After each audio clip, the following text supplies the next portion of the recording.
नमस्कार दोस्तों, एकलव्य प्लेटफॉर्म पर आपका स्वागत है और मैं हूं दिनेश कुमार। हम लोग जो इतिहास की श्रृंखला चला रहे थे उसमें ऋग्वेदिक काल पढ़ रहे थे, यानी वैदिक सभ्यता। और चलिए आइए देखते हैं कि वैदिक सभ्यता क्या होती है बगैर देरी के। तो इसमें हम देखते हैं वैदिक सभ्यता। और वैदिक सभ्यता जब हम पढ़े थे तो इसके बारे में काफ़ी गहन चर्चा कल कर चुके थे। इसकी जो सामान्य से कॉन्सेप्ट थे जिसके आधार पर आप इस वैदिक काल को पढ़ना चाहते हो, तो इसके पहले का आपको क्या करना पड़ेगा, लेक्चर देखना होगा, जिससे आपको समझ में आ जाएगा काफ़ी अच्छे से। वैदिक सभ्यता, इसका अन्य नाम क्या था बेटा? आर्य सभ्यता। इसे आर्य सभ्यता भी कहा गया। क्यों कहा गया प्यारे बच्चों? क्योंकि इसके जो निर्माता थे वैदिक सभ्यता के, वो आर्य थे। आर्य कहाँ रहते थे बेटा? गांव में। ऐसी कारण इनकी सभ्यता कैसी थी बेटा? ग्रामीण सभ्यता। इसे क्या कहा गया बेटा? ग्रामीण सभ्यता कहा गया। और इसे वैदिक सभ्यता क्यों कहा गया? इसके पीछे का कारण था कि इसकी जो जानकारी मिलती है हम लोगों को, वो कहाँ से मिलती है? वेदों से मिलती है। कहाँ से मिलती है? वेदों से मिलती है। आर्य सभ्यता क्यों कहा गया? क्योंकि इसके निर्माता थे जो कौन थे बेटा? आर्य थे। कौन थे बेटा? आर्य थे। इसे ग्रामीण सभ्यता क्यों कहा गया? बेटा ये जो आर्य थे, ये जो पशुपालन करते थे, क्या करते थे बेटा? पशुपालन करते थे। और पशुपालन कहाँ किया जाता है बेटा? गांव में किया जाता है। और गांव में पशुपालन कहाँ किया जाता है बेटा? गांव में किया जाता है। इसी कारण ये क्या थी बेटा? आर्य सभ्यता क्या थी बेटा? एक ग्रामीण सत्ता थी। क्या थी बेटा? एक ग्रामीण सभ्यता थी। तो इस प्रकार से आपको इन तीनों का महत्व समझ में आया होगा। देखो, इसके अलावा जब आर्य भारत में आए, जब आर्य कहाँ से आए थे बेटा? आर्य आए थे मध्य एशिया से। आर्य कहाँ से आए थे? सर्व प्रचलित मत है, सबसे अच्छा मत माना जाता है कि आर्य मध्य एशिया से आए थे। और ऐसा कहने वाला कौन था बेटा? मैक्स मूलर था। कौन था बेटा ऐसा कहने वाला? मैक्स मूलर था, जो कि बेटा जर्मनी का विद्वान था। ये कहाँ का विद्वान था बेटा? ये जर्मनी का विद्वान था। इसने कहा कि आर्य जो मध्य एशिया से आए थे। कहाँ से आए थे बेटा? मध्य एशिया से। जैसे मैं यहाँ एक भारत का चित्र बना लेता हूँ। अब टूटा फूटा जैसा भी हो आप बनाना सीख जाओ, क्योंकि यहाँ पर पेंटिंग नहीं करनी है हम लोगों के लिए। तो यहाँ पर क्या थी बेटा? यहाँ पर जो आप देख पा रहे होगे कि ये क्या है? भारत है। जब आर्य मध्य एशिया से आ रहे थे बेटा, मध्य एशिया का मतलब यहाँ से, मान के चलो मध्य एशिया कहाँ पर है बेटा? यहाँ पर है ना। और आर्य क्या थे बेटा? टुकड़ों में बटे हुए थे। कहाँ बटे हुए थे? टुकड़ों में। कहाँ बटे हुए थे बेटे? टुकड़ों में बटे हुए थे। ऐसे मतलब आर्य थे, इनका जो आर्यों का जो समाज था बेटा, आर्यों का जो समाज था वो कबीलों में बटा हुआ था। कहाँ बटा हुआ था बेटा? कबीलाई समाज था। कैसा बेटा समाज था? कबीलाई समाज था। अब ये जो कबीलाई समाज है, जो आर्य हैं, जो भारत में आ रहे थे, यहाँ से भारत की ओर आ रहे थे। कहाँ आ रहे थे बेटा? भारत की ओर। अब क्यों आ रहे थे ये हम कल बता चुके हैं। क्यों आ रहे थे बेटा? उसके पीछे हम बता चुके हैं कि ये लोग क्या करते थे बेटा? पशुपालन करते थे। और पशुपालन में क्या होता है? पशुपालन में क्या होता है? घास और पानी की आवश्यकता होती है। किसकी आवश्यकता होती है? घास और पानी की आवश्यकता होती है। चूंकि मानसून किस साइड खिसक रहा था बेटा? इस साइड। मतलब पश्चिम से जैसे जैसे आप पूरब की ओर बढ़ोगे तो सबसे ज़्यादा बारिश इस साइड होगी। यही कारण है कि मेघालय की पहाड़ियों पर सबसे ज़्यादा बारिश होती है। तो भाई जहाँ पानी होगा वहीं तो आर्य जाएंगे, क्योंकि पानी और घास ही तो पशुपालन को जिंदा रख सकते हैं, और पशुपालन आर्यों को जिंदा रख सकते हैं। तो इसी कारण आर्य किस साइड आ रहे थे बेटा? इस साइड। तो भारत में जो आर्य सबसे पहले बसे बेटा, वो इस वाले रीजन में बसे। इसको कहा गया बेटा सप्त सैंधव प्रदेश। क्या कहा गया बेटा? सप्त सैंधव प्रदेश। सप्त सैंधव प्रदेश कहा गया इसको। क्या कहा गया इसको? सप्त सैंधव प्रदेश कहा गया। बाद में आर्य इस साइड बढ़े और गंगा घाटी में बसे। तो बेटा जब आर्य यहाँ पर रह रहे थे तो ये वाला जो काल है इसे कहते हैं बेटा क्या? पूर्व वैदिक काल। पूर्व वैदिक काल में आर्य कहाँ रह रहे थे बेटा? सिंधु और सिंधु की नदियों के इलाके में। और ये जो वाला रीजन है गंगा घाटी का और गंगा यमुना घाटी का, यहाँ का जब आर्य इस वाले इलाके में आ जाएंगे तो यह कहलाएगा उत्तर वैदिक काल। क्या कहलाएगा बेटा? उत्तर वैदिक काल। ये थी सामान्य सी जानकारी जिसके आधार पर हमने मोटे मोटे तौर पर आर्यों के बारे में समझा। अब हमें यहाँ से देखना है कि जो वैदिक सभ्यता है, मतलब आर्य सभ्यता है, जो इसका समय काल है बेटा, वो कब से कब तक माना जाता है? 1500 बीसी से लेकर 600 बीसी तक इसका समय काल माना जाता है। मैं ये भी बता चुका था कि जो इस सभ्यता की जो जानकारी मिलती है, इस सभ्यता की जो जानकारी मिलती है वो बेटा किससे मिलती है? वैदिक साहित्य से। किससे मिलती है बेटा? वैदिक साहित्य से। और वैदिक साहित्य में क्या क्या आ जाता है बेटा?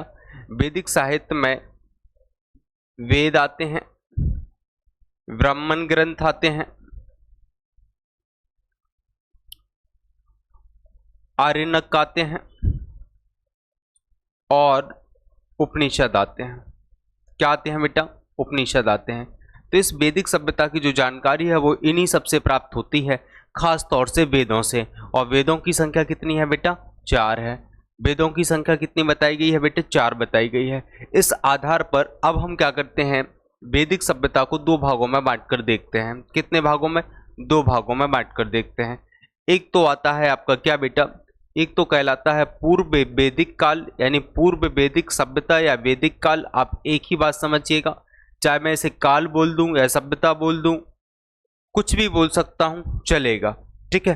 पूर्व वैदिक काल। और एक क्या आता है बेटा आपका? उत्तर वैदिक काल। क्या आता है? उत्तर वैदिक काल। अब जो पूर्व वैदिक काल है बेटा, वो रहेगा आपका 1500 बीसी से लेकर 600 बीसी तक, सॉरी 1000 बीसी तक। और उत्तर वैदिक काल का जो जीवन रहेगा वो 1000 बीसी से समय रहेगा 600 बीसी तक। अब बेटा इनका बंटवारा ऐसा क्यों किया गया है, मतलब इसे हमने 2 भागों में बांटा क्यों है? तो देखो बेटा, एक हम आपको बात बताए थे, इसके पहले के लेक्चर में भी एक हम कॉन्सेप्ट बताए थे, आज भी बता रहे। तकनीक क्या होती है? मानव जीवन को बदल देती है। तकनीक क्या होती है? मानव जीवन को बदल कर रख देती है। जैसे आज से 2000 के पहले, 2001 या 2002 के पहले भारत में स्मार्टफोन नहीं थे, यहाँ तक कि छोटे छोटे फोन भी नहीं थे, समझ रहे? तो उस काल के व्यक्तियों का जीवन कुछ और था, लेकिन आज सभी के हाथ में स्मार्टफोन है। तो क्या आज के जीवन अलग नहीं है उनसे? हमारे दादा दादी या पापा मम्मी से हमारा जीवन बिल्कुल अलग नहीं है? बिल्कुल है। क्यों? क्योंकि उस समय उतनी तकनीक नहीं थी, इसी कारण उनका जीवन जीने का जो तरीका था वो अलग था और हमारा जीवन जीने का तरीका कुछ और है। ठीक है। तो तकनीक क्या होती है? मानव जीवन को बदलती है। देखो, तकनीक जैसे जैसे तकनीक आती जाती है, मानव जीवन उतना सरल और इजी होता जाता है। पहले संचार के साधन नहीं थे, आज संचार के साधन कितने उपलब्ध हैं, हॉस्पिटल्स हैं, तो जीवन सरल हो रहा है ना जैसे जैसे तकनीक आ रही है। तो मैं आपको यहाँ पर बताना चाहता हूँ कि जो इस काल की जो जानकारी मिलती है वो ऋग्वेद से मिलती है। किससे मिलती है? इस काल की जो जानकारी आपको मिल रही है वो किससे मिल रही है बेटा? ऋग्वेद से मिल रही। क्योंकि इस काल में, इस टाइम पीरियड में सिर्फ ऋग्वेद लिखा गया था। इस टाइम पीरियड में क्या लिखा गया था? ऋग्वेद। तो इसी कारण इसको क्या कहा गया बेटा? ऋग्वेदिक काल भी कहा गया। क्या कहा गया बेटा?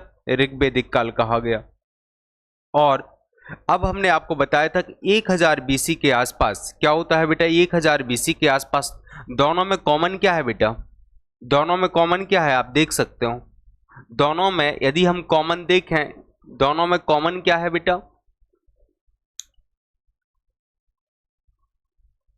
कॉमन क्या है? 1000 बीसी। मतलब इस 1000 बीसी में कुछ हुआ है। इस 1000 बीसी में लोहे की खोज हो गई। क्या हो गई बेटा? लोहे की खोज हो गई। और लोहे की खोज होने से आर्यों का जीवन बदल गया। आर्यों का जीवन क्या हुआ? बदल गया। पहले आर्य क्या करते थे? पशुपालन करते थे, क्योंकि उनके पास एक मजबूत धातु नहीं थी खेतों को जोतने के लिए, जमीन खोदने के लिए। लेकिन अब उनको क्या मिल गई बेटा? एक मजबूत धातु मिल गई। इसकी वजह से उन्होंने जमीन को खोदा और कृषि कार्य करना प्रारंभ किया। और जब कृषि हो गई तो भाई कृषि से क्या होगा? उत्पादन होगा, प्रोडक्शन होगा, और प्रोडक्शन क्या करेगा? इनकी लाइफ को चेंज कर देगा। क्लियर? तो अब हमें यहां से क्या करना है?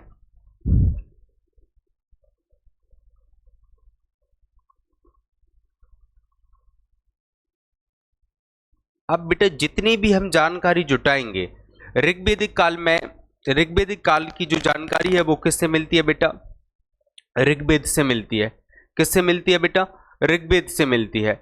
अब कौन कौन सी जानकारी मिलती है ऋग्वेद से, हम इसके बारे में जानने का क्या करते हैं, प्रयास करते हैं। ठीक है, तो सबसे पहले तो मिलती है ऋग्वेद से आर्यों की भौगोलिक जानकारी। क्या मिलती है बेटा? भौगोलिक जानकारी। आर्यों की क्या मिलती है बेटा? भौगोलिक जानकारी मिलती है। भौगोलिक मतलब भूगोल, और भूगोल में हम क्या पढ़ते हैं? पर्वत, पठार, नदियां, मरुस्थल, यही तो पढ़ते हैं ना भूगोल में। तो भाई हम यही पढ़ने वाले हैं। जब आर्यों की भौगोलिक जानकारी की बात करेंगे तो भूगोल में पर्वत, पठार और मरुस्थल की बात की जाती है। तो बेटा मेरा कहने का मतलब है आर्यों की जो नदियां थीं, आर्य कौन कितनी नदियों से परिचित थे, मतलब नदियों से परिचित थे, आर्य कौन कौन सी नदियों से परिचित थे, ये प्रश्न हमारे सामने सबसे पहले उपस्थित होता है। तो अब जितनी नदियों का उल्लेख ऋग्वेद में किया गया होगा तो हम उससे आशय लगा सकते हैं कि आर्य उन्हीं नदियों से क्या रहे होंगे? परिचित रहे होंगे। तो जब नदियों की बात करते हैं, नदी की बात करते हैं, तो आर्यों की जो प्रमुख नदी है, आर्यों की जो प्रमुख नदी है वो कौन सी है बेटा? सिंधु है। यहां से देखो क्वेश्चन को बहुत अच्छे से समझना, मैं यहाँ प्रमुख शब्द यूज कर रहा हूं। आर्यों की प्रमुख नदी कौन सी है बेटा? सिंधु है। लेकिन जब मैं आपसे पूछूं कि आर्यों की पवित्र नदी कौन सी है, आपसे यह क्वेश्चन पूछा जाए कि आर्यों की पवित्र नदी कौन है, तो आप बताओगे सरस्वती। क्या है बेटा? सरस्वती। अब इसी सिंधु को कहा गया, सिंधु का दूसरा नाम क्या है बेटा? हिरण्या। क्या कहा गया? इसका दूसरा नाम क्या है बेटा? हिरण्य या हिरण्या। सरस्वती को ऋग्वेद में क्या कहा गया बेटा? सरस्वती को नदियों की मां यानी नदी तमा। क्या कहा गया बेटा? नदी तमा, या फिर नदी तमे। क्या कहा गया बेटा? नदी तमे। मतलब ये नदी क्या है? सबसे पवित्र मानी गई, और इसी नदियों के किनारे वेदों की क्या की गई है? रचना की गई। आपसे प्रश्न ये भी पूछा जा सकता है कि वेदों की रचना हुई वो किस नदी के किनारे हुई? तो वेदों की जो रचना हुई, वेदों की रचना इसी नदी के किनारे हुई थी, इसी नदी के किनारे हुई थी। आपसे प्रश्न पूछा जा सकता है कि भाई ये बताइए कि आप वेदों की रचना किस नदी के किनारे हुई थी, तो आप बिल्कुल आसानी से बता सकते हो। अब प्रश्न ये आता है कि नदियां जो थीं, तो इसके नदियां जैसे मैंने कौन कौन सी नदियों के उल्लेख मिलता है ऋग्वेद में? मोटे मोटे तौर पर हम देख लेते हैं कौन कौन सी नदियों का उल्लेख मिलता है। जैसे मैंने कहा एक नदी का नाम है शतुद्री। क्या नाम है बेटा? शतुद्री। शतुद्री नदी का उल्लेख मिलता है ऋग्वेद में। तो इस शतुद्री नदी को आज क्या कहते हैं बेटा? सतलज कहते हैं। क्या कहते हैं बेटा? सतलज कहते हैं। एक नदी का उल्लेख मिलता है जिसे कहते हैं परुशड़ी। क्या कहते हैं बेटा? परुशड़ी। इस परुशड़ी को आज क्या कहा जाता है बेटा? राबी कहा जाता है। इस परुशड़ी को आज क्या कहा जाता है? राबी कहा जाता है। इसके बाद एक नाम मिलता है बितस्ता। क्या मिलता है बेटा? बितस्ता। बितस्ता का आज नाम क्या है बेटा? झेलम। आज की जो झेलम है वो ऋग्वेद में क्या कहलाती थी? बितस्ता कहलाती थी। इसके बाद एक नाम मिलता है बिपाशा। क्या मिलता है बेटा? बिपाशा। उस समय की बिपाशा आज की क्या है बेटा? ब्यास नदी है। आज की क्या है बेटा? ब्यास नदी है। इसके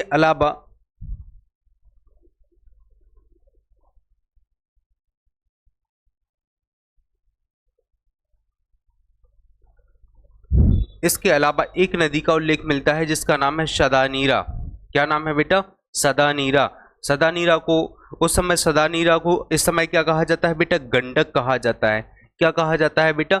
गंडक कहा जाता है। तो इस प्रकार से इन नदियों से पता चलता है, ये नदियां कहाँ बहती हैं? सिंधु और सिंधु के इलाकों में, और सिंधु की सहायक नदियां कितनी हैं? 7। इन सभी नदियों से पता चलता है, क्या पता चलता है कि आर्यों की जो भौगोलिक जानकारी हम स्पष्ट करने जा रहे हैं, इन नदियों से पता चलता है ओवरऑल पता चलता है कि आर्य सप्त सैंधव प्रदेश में रहते थे। कहाँ रहते थे बेटा? सप्त सैंधव प्रदेश। और सप्त सैंधव प्रदेश ठीक ठाक कहाँ पड़ता है बेटा? सप्त सैंधव प्रदेश कहाँ पड़ता है बेटा? ठीक ठाक पंजाब, पंजाब वाले इलाके में थोड़ा सा अफगानिस्तान में बसे हुए थे, थोड़ा सा मात्र पंजाब वाला क्षेत्र और थोड़ा सा अफगानिस्तान। इसी सप्त सैंधव प्रदेश को ऋग्वेद में क्या कहा गया बेटा? देवकृत योनि कहा गया। क्या कहा गया बेटा? देवकृत योनि कहा गया। मतलब यह जो क्षेत्र था, यह जो इलाका था, वो देवताओं के द्वारा निर्मित अर्थात बनाया गया था। इसके अलावा हमने क्या कहा था कि भौगोलिक जानकारी में हम नदियों को पढ़ते हैं, पर्वतों को पढ़ते हैं। तो चलो हम पर्वतों की बात कर लेते हैं। अब किसकी बात कर लेते हैं बेटा? प्यारे बच्चों, किसकी बात कर लेते हैं? हम पर्वतों की बात कर लेते हैं। तो अब वो कौन कौन से पर्वत थे जो आर्य जानते थे? तो आर्य बेटा, जो आर्य थे वो आपके हिमालय पर्वत से परिचित थे। किससे परिचित थे बेटा? हिमालय पर्वत से परिचित थे। मतलब हिमालय में एक चोटी पाई जाती थी। हिमालय में क्या होती थी? एक चोटी पाई जाती थी। उस चोटी का नाम क्या था बेटा? मूजबंत। क्या नाम था? मूजबंत। यानी उस चोटी को हम हिमवंत लिख सकते हैं। क्या लिख सकते हैं बेटा? हिमवंत। यहाँ पर एक चोटी पाई जाती थी जिसका नाम था हिमवंत, और इसी हिमवंत चोटी से आर्य क्या करते थे? इस हिमवंत चोटी पर एक सोम नामक वनस्पति पाई जाती थी। सोम नामक वनस्पति पाई जाती थी। सोम नामक वनस्पति पाई जाती थी, और इसी सोम नामक वनस्पति से आर्य क्या करते थे? सोमरस प्राप्त करते थे। अब सोमरस बनाते थे। सोमरस क्या है बेटा? एक नशीला पदार्थ होता है। जैसे आज की शराब होती ना, उस समय की शराब मान के चलिए आप, ये वाइन मान के चलिए। तो सोमरस क्या है बेटा? एक नशीला पदार्थ था। क्या था बेटा? एक नशीला पदार्थ था। इसको पीने से आर्य क्या होते थे बेटा? आनंदित महसूस होते थे। क्या करते थे? अपने आप को आनंदित महसूस करते थे। और ऐसा लगता है कि जो सोमरस है, इसका जो प्रयोग है वो समारोह यानी किसी फंक्शन या समारोह में किया जाता रहा होगा। इतना तो तय है, ठीक है। जैसे आज कई लोग क्या करते हैं, शादी विवाह पार्टियां होती हैं तो वाइन पीते हैं और फिर इसके बाद जाते हैं, उसमें नाच गाना करते हैं, है ना। तो उसी प्रकार से ये भी करते रहे होंगे सारी। मतलब अब सोमरस और इसी सोम नामक वनस्पति से बना है सोम देवता।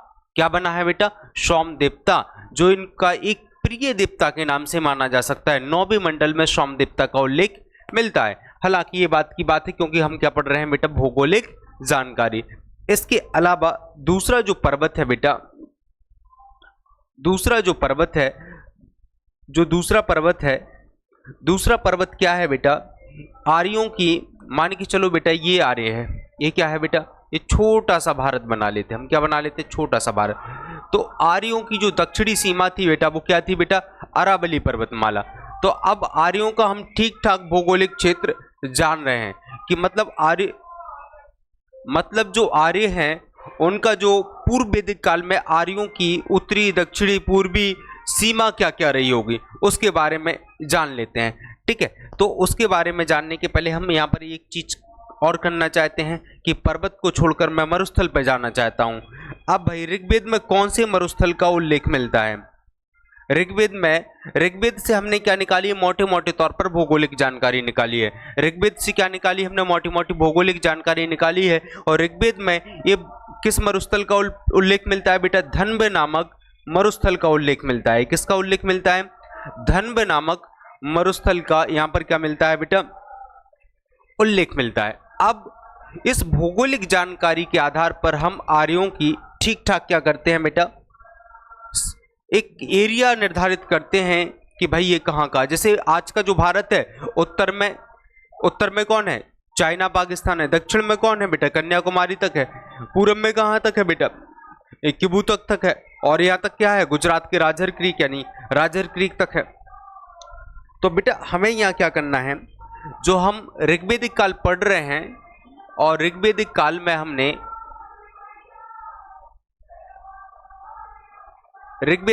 हमने क्या पढ़ा बेटा? आप भौगोलिक जानकारी। क्या पढ़ा बेटा? भौगोलिक जानकारी। मतलब ठीक ठाक हमने आर्यों की भूगोल को जाना। भूगोल का मतलब आर्य कहाँ रहते थे। आपका भूगोल क्या है, आप कहाँ रहते, आपका घर आपका भूगोल है, आपका वहां का एनवायरमेंट आपका भूगोल है।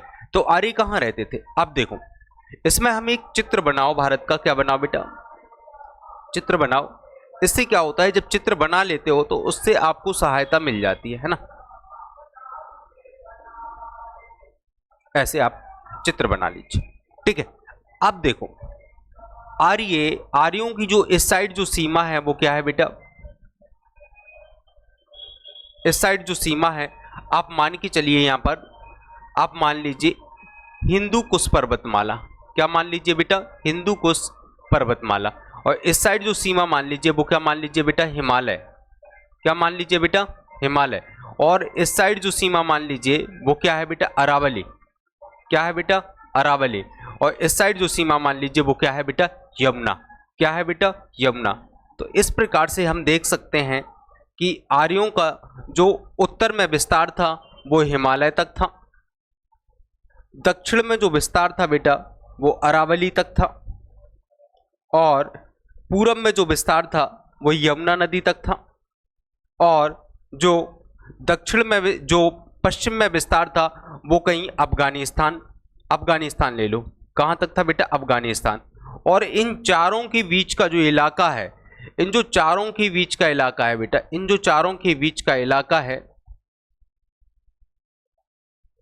इन जो चारों के बीच का बेटा क्या है बेटा, जैसे मैं क्या कह रहा हूं, इन चारों के बीच का जो इलाका है, इन जो चारों के बीच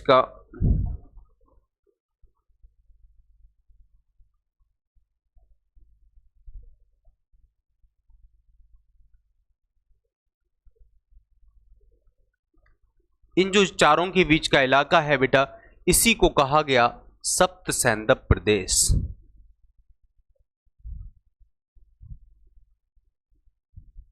और इसी को ऋग्वेद में कहा गया देवकृत योनि। और इसी इलाके से संबंधित है आर्यों का पूर्व वैदिक काल। आर्यों की सारी एक्टिविटी पूर्व वैदिक काल का मतलब 1000 बीसी से 1500 बीसी से 1500 बीसी से 1000 बीसी तक आर्यों की जो एक्टिविटी है वो इसी इलाके तक सीमित रही। किस इलाके, एक 500 वर्ष तक आर्य इसी क्षेत्र में रहे, और इसी क्षेत्र को क्या नाम दिया गया बेटा, देवकृत योनि, यानी सप्त सैंधव प्रदेश, यानी पूर्व वैदिक काल के नाम से जाना गया। अब हम समझ सकते हैं कि आप लोग इस कॉन्सेप्ट को समझ पाए होंगे आर्यों की भौगोलिक जानकारी के ऊपर। अब हम बात कर लेते हैं बेटा आर्यों की ऋग्वेदिक अर्थव्यवस्था कैसी थी।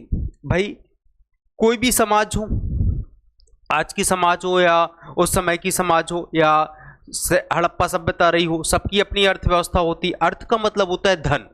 अर्थ का मतलब क्या होता है, धन। धन कमाने के कौन कौन से तरीके होते हैं, अर्थव्यवस्था में क्या पढ़ते हैं कि धन को किस तरीके से कमाया जाए और किस तरीके से निवेश किया जाए। तो आर्य जो थे वो किस प्रकार से, आर्यों के जीवन में धन का महत्व था। क्या आज हमारे जीवन में धन का महत्व कितना है, और उस काल के जीवन में आर्यों के जीवन में धन का महत्व कितना था। बगैर धन का जीवन नहीं होता है।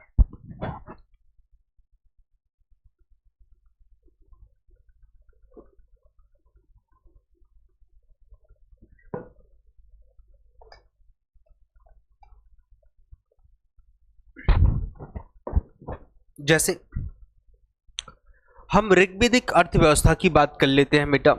अभी हम सिर्फ पूर्व वैदिक काल पढ़ रहे हैं। पूर्व वैदिक काल में हमें क्या क्या पढ़ना है मैं आपको बता देता हूं। पहले तो एक सिंपल सा फॉर्मेट बता देता हूं कि पूर्व वैदिक काल में हम लोगों को पढ़ना क्या क्या है। बेटा पूर्व वैदिक काल भी तो एक समाज था, वहां पर भी तो लोग रहते हैं। तो लोगों का क्या होता है बेटा, लोगों की भौगोलिक जानकारी प्राप्त करते हैं हम कि भाई ये लोग कहाँ रहते। भौगोलिक जानकारी, आपकी भी कोई भौगोलिक जानकारी होगी। कोई हिमालय की तराई में रहता होगा, कोई पश्चिमी घाट पर रहता होगा, कोई दक्कन क्षेत्र में रहता होगा। तो यही तो उनका भूगोल है, और भूगोल से ही तो हमारी संस्कृति कल्चर निकलता है। भौगोलिक जानकारी पढ़ेंगे। फिर भाई इनकी अर्थव्यवस्था कैसी थी इसके बारे में बात करेंगे। फिर भाई अर्थव्यवस्था के बाद इनका जो समाज था, सामाजिक जीवन था भाई वो कैसा था उसके बारे में बात करेंगे। भाई इनका जो राजनीतिक जीवन था, वो राजनीतिक एक्टिविटियां, राजनीतिक जीवन क्या था उसके बारे में बात करेंगे। और बेटा इनका जो धार्मिक जीवन था वो किस प्रकार का था उसके बारे में भी बात करेंगे। मतलब पूर्व वैदिक काल के इतनी सारी जो एक्टिविटी थी बेटा, इतनी सारी एक्टिविटी थी, इन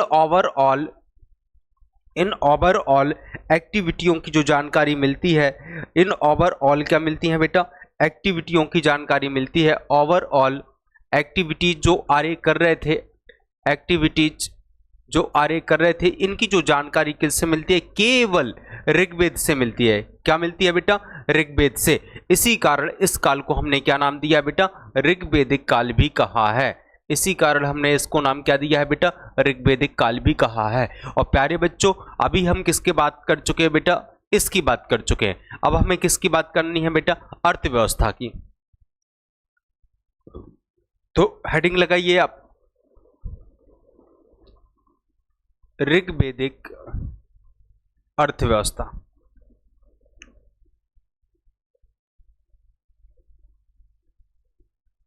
ऋग्वेदिक अर्थव्यवस्था। भाई आपकी भी अर्थव्यवस्था घर की अर्थव्यवस्था होगी। हो सकता है आपके यहाँ जो धन है, धन, अर्थ का मतलब क्या होता है, धन से। अर्थ का मतलब किससे होता है प्यारे बच्चों, धन से होता है।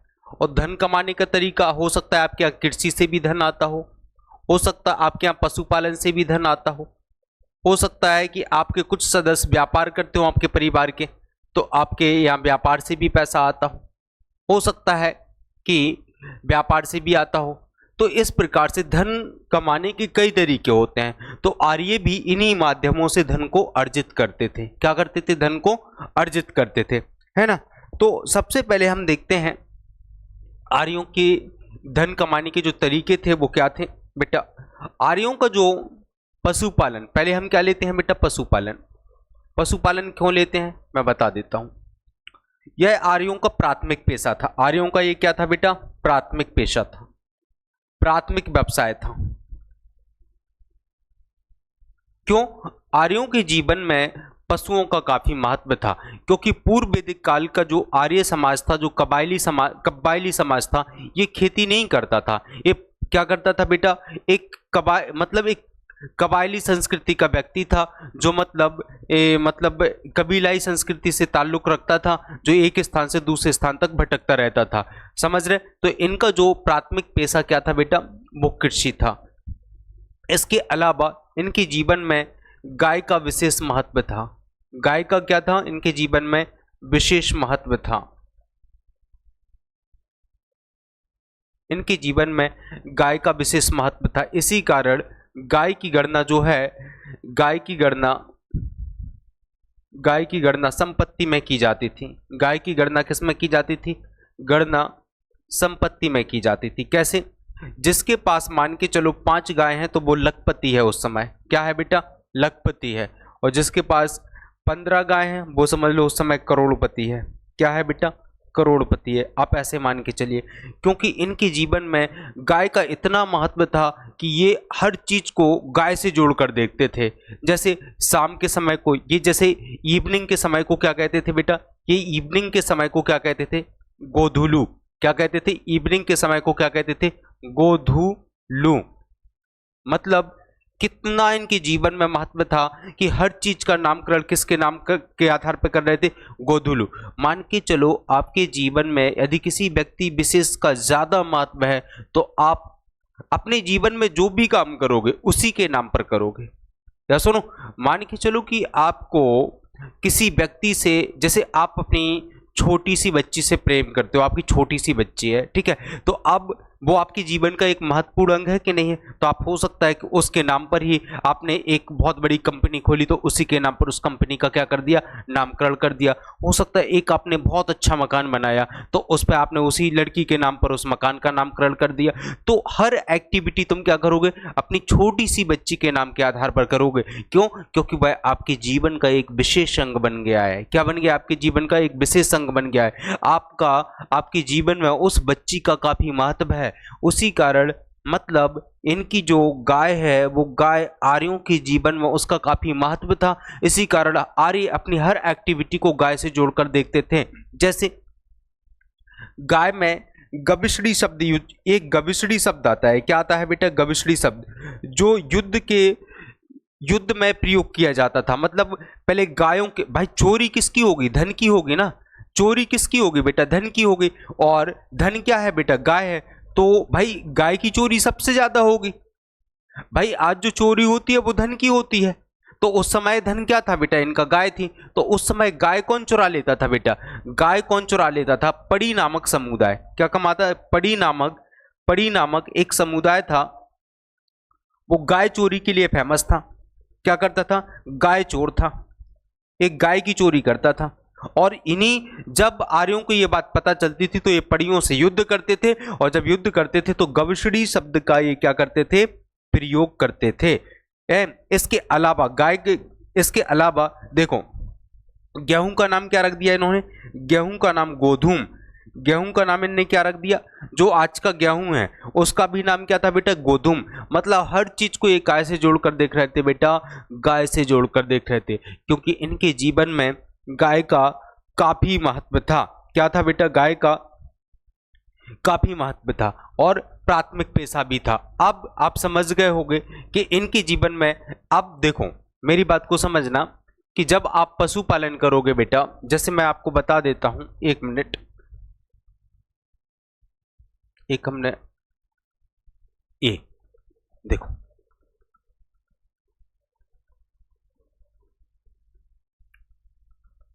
ये जो हमने क्षेत्र बनाया था, हमने क्या बनाया था? ये क्षेत्र बनाया था सप्त सैंधव प्रदेश। इसमें क्या था बेटा? मान के चलो, मैंने क्या कहा था? इस क्षेत्र के इस काल के आर्यों के जीवन का मुख्य पेशा क्या था बेटा?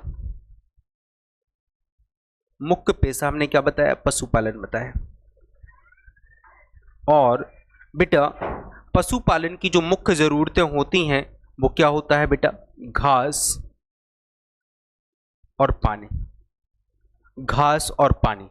तो देखो बेटा, मान के चलो आर्यों के पास आज यहां पर आर्य है, यहां पर आर्यों का कबीला है, आर्यों का एक कबीला यहां पर है। तो इस क्षेत्र में जब तक क्या रहेगा बेटा? घास और पानी रहेगा तो आर्य यहां तक रहेंगे। इसके बाद आर्य क्या करेंगे? इसके बाद आर्य क्या करेंगे? यहां से मूव कर जाएंगे। क्या कर जाएंगे बेटा? मूव कर जाएंगे। यहां से आर्य क्या करेंगे? मूव कर जाएंगे। और आर्य कहां आ जाएंगे बेटा? जैसे आर्य यहां से मूव कर जाएंगे। क्यों मूव कर जाएंगे? क्योंकि यहां पर चारा और पानी खत्म हो जाएगा। फिर आर्य इस वाले इलाके में, आर्यों का ये कबीला क्या आ जाएगा बेटा? इस वाले इलाके में। ठीक है, फिर यहाँ का चारा और पानी खत्म हो जाएगा तो बेटा आर्य कहाँ पहुंच जाएंगे? इस वाले इलाके में। कहाँ पहुंच जाएंगे? इस वाले इलाके में, है ना। आर्य कहाँ पहुंच गए बेटा? इस वाले इलाके में। अब यहाँ का चारा और पानी खत्म हो जाएगा तो बेटा आर्य कहाँ पहुंच जाएंगे? इस वाले इलाके में। कहाँ पहुंच जाएंगे? इस वाले इलाके में आर्य पहुंच जाएंगे, है ना, इस वाले इलाके में। और यहाँ का जब खत्म हो जाएगा तो कहाँ पहुंच जाएंगे? यहाँ पर पहुंच जाएंगे। तो देखो आर्य एक जगह नहीं रह रहे, आर्य क्या कर रहे हैं? अलग अलग जगह अपना क्या कर रहे? स्थान बदल रहे। और इन्हीं दोनों की जरूरतों की वजह से, इन्हीं दोनों की बेटा जरूरतों की वजह से जो आर्यों का, जो पूर्व वैदिक आर्यों का जीवन था वो अस्थायी था, वो परमानेंट नहीं था, अस्थायी था, घुमक्कड़ था। कैसा था? घुमक्कड़ था, जनजातीय था, कबीलाई था। क्या था बेटा? कबीलाई था। क्यों? जनजातियां कभी एक जगह नहीं रहती हैं, कबीला कभी एक जगह नहीं रहता। घुमक्कड़ आदमी क्या होते हैं? जो घूमते हैं। और अस्थायी जीवन कौन करते हैं? जो रेगुलेट कर रहे हैं, घूम रहे, पृथ्वी की घूर्णन गति के कारण, परिक्रमण गति जैसे घूम रहे ये लोग, है या सुनो। इसी कारण को क्या कहा गया? इनके जीवन में पशुपालन का ज्यादा महत्व था, क्योंकि ये अस्थायी जीवन व्यतीत कर रहे थे। बेटा इससे अच्छी वीडियो आपको शायद है यूट्यूब पे उपलब्ध हो। यदि आप हिस्ट्री को वास्तव में दिल से पढ़ना चाहते हो, वास्तव में दिमाग को तेज करना चाहते, पैना करना चाहते हो, तो आपसे इससे अच्छा हिस्ट्री का लेक्चर आपको मिलने वाला नहीं है, मैं ये गारंटी देता हूं तुम्हें। ठीक है, इसके अलावा हम कहा थे यहां पर थे। ठीक है, तो हमने क्या बताया बेटा? गविष्णी शब्द। तो जिस प्रकार से गाय की क्या है? गाय का काफी महत्वता है इनके जीवन में। दूसरा आता है बेटा कृषि। क्या आता है बेटा? कृषि। अब बेटा ऐसा नहीं कि ये लोग कृषि नहीं करते होंगे, कृषि तो करते होंगे लेकिन बहुत कम, मतलब आर्यों के कई कबीले थे। आर्यों का एक कबीला नहीं था, हमने उस सर्किल में आपको एक कबीला दिखाया। आर्यों के कई कबीले थे, हो सकता है उनमें से कुछ कबीले छोटी मोटी कृषि करते रहे होंगे। या सुनो भाई, सब कबीले एक ही जैसा काम नहीं करेंगे, इतना तो आप तय है। नहीं आप ये सोच रहे हो कि सभी कबीले घूम रहे हों, लगता है कि 100% में से हो सकता है 90% कबीले घूम रहे हों, 10% कबीलों का दिमाग तेज हो गया हो तो भाई एक जगह रहने लगे हों, छोटी मोटी कृषि से अपना गुजारा बसर करने लगे हों। तो बेटा इनमें से कुछ कबीले थे वो कृषि करते थे, मतलब बहुत छोटे पैमाने पर। तो कृषि ये क्या था, आर्यों का द्वितीयक पेशा था, प्राथमिक पेशा नहीं था, जीवन में द्वितीयक पेशा था ये। और किसकी, सिर्फ एक ही प्रकार का ये अनाज उपजाते थे, केवल एक ही प्रकार का। क्या बेटा, इस काल में आर्य सिर्फ एक ही प्रकार के अनाज को जानते थे, केवल एक ही प्रकार का अनाज। वो कौन था, यब। यानी यब को क्या कहते थे बेटा, जौ। क्या कहते थे, जौ। और इसी को दूध में डालकर कई प्रकार के ये लोग व्यंजन यानी पकवान बनाते थे और बाद में उनको बड़े चाव से खाते थे। ठीक है, इसके अलावा क्या हो गए, कृषि हो गए, पशुपालन हो गया। इसके बाद हम शिल्प धंधों की बात कर लेते हैं। किसकी बात कर लेते हैं बेटा, शिल्प यानी उद्योग धंधों की बात कर लेते हैं, क्योंकि आज भी तो उद्योग धंधे हैं, उस समय भी उद्योग धंधे रहे होंगे। तो बेटा हम बात किसकी करते हैं, उद्योग धंधों की बात करते हैं। उद्योग या शिल्प, उस समय कौन से शिल्प थे या कौन से उद्योग थे, उसके बारे में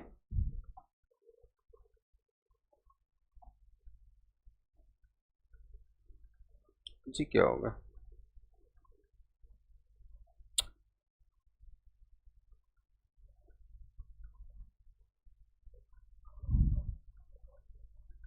पता नहीं क्या हो गया,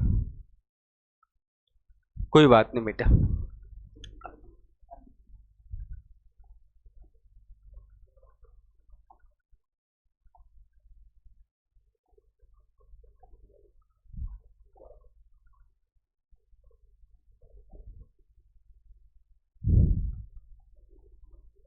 अब जब हम शिल्प उद्योग की बात करेंगे तो बेटा हम देखेंगे कि शिल्प उद्योग में कम विकसित थे। भाई उस समय आदमी, उस समय का जो आदमी था उतना मजबूत नहीं था दिमाग से जितना आज का है। उस समय कम विकसित थे, मतलब कभी कभी जो ये व्यक्ति का जो दिमाग होता है ना, वो एनवायरमेंट पे भी डिपेंड करता है कि उसका दिमाग कितना तेज हो सकता है। किसी किसी के घर के, जैसे आज हम पहाड़ी इलाकों के व्यक्तियों को देखें तो उनमें संघर्ष का गुण ज्यादा होता है। क्यों, क्योंकि उनको जीवन भर संघर्ष करना है, कभी भूकंप आता है, कभी भूस्खलन आता है, चींटियों की तरह उनका जीवन होता है। जितने बार आप उनका घर मिटाओगे उतनी तरह बना लेंगे वो लोग। क्यों, उनके जीवन में संघर्ष है और वो संघर्ष का गुण उनमें पर्यावरण से मिलता है, उनके एनवायरमेंट से मिलता है। लेकिन बुंदेलखंड का व्यक्ति एक आलसी प्रवृत्ति का व्यक्ति है, क्योंकि उसको क्या मिल रहा है, उनमें उनमें आलसी का गुण है। उसी प्रकार से गुजरात की सोसाइटी में उद्यम का गुण है, नवाचार का, कुछ ना कुछ वो व्यापार करते रहेंगे। तो ये गुण कहाँ से आते हैं, हमारे एनवायरमेंट से आते हैं, ऐसे नहीं है कि कहीं और से आते हैं। तो कम विकसित थे। दूसरी बात, ये लोग मृद भांड बनाना जानते थे। मृद भांड का मतलब जानते हो आप, मिट्टी के घड़े, मृद भांड, चित्रित धूसर मृद भांड। इसका नाम क्या था बेटा, इनके मृद भांडों का नाम क्या था बेटा, आप नाम लिख लीजिए, चित्रित धूसर मृद भांड। इसके अलावा ये रथ निर्माण करते थे, रथ बनाते थे, और इस रथ को कौन खींचता था, घोड़ा, है ना, घोड़े खींचते थे। रथ निर्माण, इन्हीं रथों की गति के कारण तो इन्हों को हर जगह सफलता मिली थी। तो ये क्या करते थे बेटा, रथ निर्माण करते थे। और ये इस काल में अभी किससे परिचित नहीं थे, लोहे जैसी धातु से परिचित नहीं थे, लोहे जैसी धातु से परिचित नहीं थे। और इस काल में ये तांबे से परिचित थे।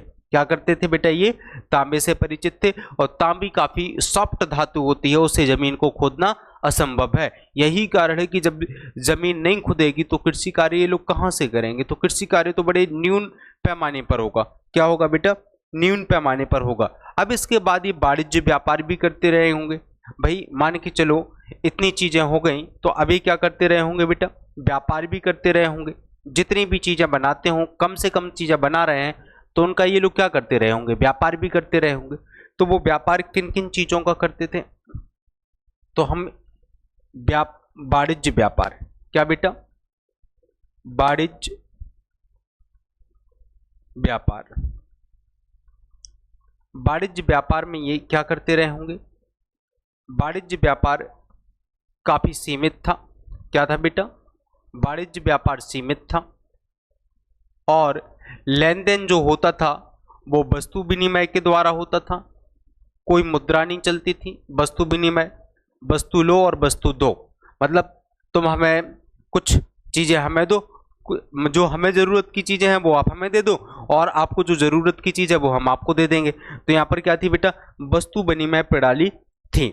अब देखो, पड़ी नामक, कभी कभी पड़ियों का नाम चोरी में भी ना आता है और कभी कभी पड़ियों का नाम व्यापारी के रूप में भी आता है। पड़ी क्या था?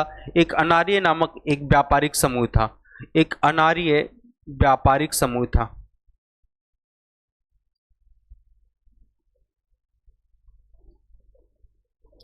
पड़ी एक अनार्य व्यापारिक समूह था। इस प्रकार से हमने ऋग्वेदिक अर्थव्यवस्था के बारे में जान लिया है। अब हम बात करते हैं ऋग्वेदिक समाज की। हम किसकी बात करते हैं बेटा? ऋग्वेदिक समाज की, कि ऋग्वेदिक समाज कैसा हुआ करता था।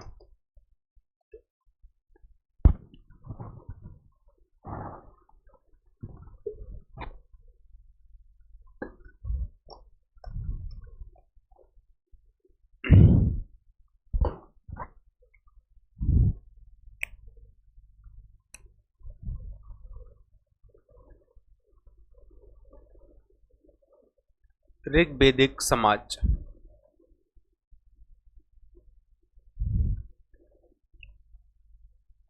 अब हमने इसके पहले पढ़ा था हड़प्पा सभ्यता। हड़प्पा सभ्यता की समाज को हमने 4 भागों में बांटा था। किसके आधार पर? जो पुरातात्विक साक्ष्य मिले थे। लेकिन इस समाज में वर्ण व्यवस्था थी। क्या थी बेटा? इस समाज में वर्ण व्यवस्था थी। क्या थी बेटा? वर्ण व्यवस्था। नाम सुने होंगे वर्ण व्यवस्था का। तो अब वर्ण व्यवस्था के बारे में हमें कई चर्चाएं करनी है। इसका आधार क्या था? इसका सर्वप्रथम उल्लेख कहां मिलता है? इसका उल्लेख कहां मिलता है? अब देखो, इसका जो आधार था वो था 2 प्रकार का। एक तो रंग के आधार पर विभाजन था। वर्ण व्यवस्था का जो विभाजन था, वर्ण व्यवस्था में क्या किया गया था बेटा? इस वर्ण व्यवस्था में समाज का विभाजन किया गया था। क्या किया गया था बेटा? समाज का विभाजन किया गया था। समाज का विभाजन कितने भागों में बेटा? 4 भागों में। वर्ण व्यवस्था कितने भागों में किया गया था बेटा? ये 4 भागों में किया गया था। 4 भागों में किया गया था। एक तो रंग के आधार पर वर्ण विभाजन 2 प्रकार का था। एक तो थे आर्य और एक थे अनार्य। एक थे बेटा आर्य और एक थे बेटा अनार्य। आर्य जो होते थे वो गोर वर्ण के होते थे, गोरे हुआ करते थे, गोर वर्ण के होते थे, लंबे होते थे, अच्छे खाते, लंबे कदकाठी के होते थे। अनार्य जो होते थे वो काले वर्ण के होते थे। किसके होते थे? इनका वर्ण कैसा होता था? रंग काला होता था। और ये क्या होते थे? नाटे होते थे। क्या होते थे? नाटे होते थे। और क्या होते थे? ये नाटे होते थे, पतले होते थे। किसकी अपेक्षा? आर्यों की अपेक्षा। तो रंग के आधार पर जो विभाजन था समाज का वो 2 भागों में डिवाइड था। एक भाग था आर्य जो गोर वर्ण के होते थे, और एक जो थे बेटा अनार्य जो काले वर्ण के होते थे। अब इसका उल्लेख सबसे पहले कम अब क्या होता है बेटा? इसके बाद एक था बेटा कर्म के आधार पर। क्या था बेटा? समाज का दूसरा आधार क्या था बेटा? कर्म के आधार पर। कर्म के आधार पर समाज को कितने भागों में बांटा गया था बेटा? कर्म के आधार पर समाज को ब्राह्मण, क्षत्रिय, वैश्य और शूद्र 4 भागों में बांटा गया था। कितने भागों में बांटा गया था? कर्म के आधार पर। मतलब ऐसा नहीं कि जन्म के आधार पर नहीं, भाई शूद्र का बेटा ब्राह्मण का भी काम कर सकता है और ब्राह्मण का बेटा शूद्र का भी काम कर सकता है। क्षत्रिय का बेटा भी वैश्य का काम कर सकता है, शूद्र का काम कर सकता है। मतलब कोई भी व्यक्ति कोई भी काम कर सकता है और उसके कर्म के आधार पर ही उसको नाम दिया जाएगा कि तुम भाई ये हो, है ना। तो इसका मतलब है जो उल्लेख तो है, अब ये क्या थी बेटा, कर्म के आधार पर थी। मतलब आप क्या कर सकते हो, यहां पर देखना, मेरी बात को बहुत अच्छे से सुनना। यहां पर आप क्या कर सकते हो बेटा, समाज को अभी यहां पर क्या कर सकते हो, वर्ड चेंज कर सकते हो। वर्ड को क्या कर सकते हो, चेंज कर सकते हो।